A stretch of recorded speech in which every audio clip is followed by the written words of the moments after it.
If you are using an Apple iPhone, sometimes your phone will also have the WhatsApp application. And in the WhatsApp application, if you want to back up your chat, you can do that manually. So you don't need to wait for automatic backup. You can do it manually.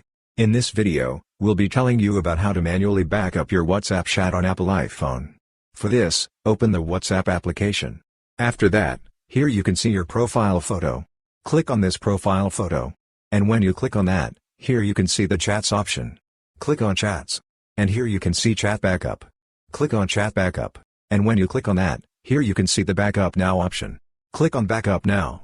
When you click on that, the backup will be done manually. And one thing is that, if you want to set automatic backup, you can do that also. For that, here you can see the auto backup option. Click on this.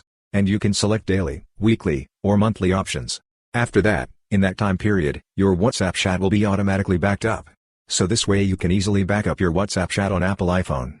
Hope this video was helpful for you. If you find it helpful, consider subscribing. See you in the next video.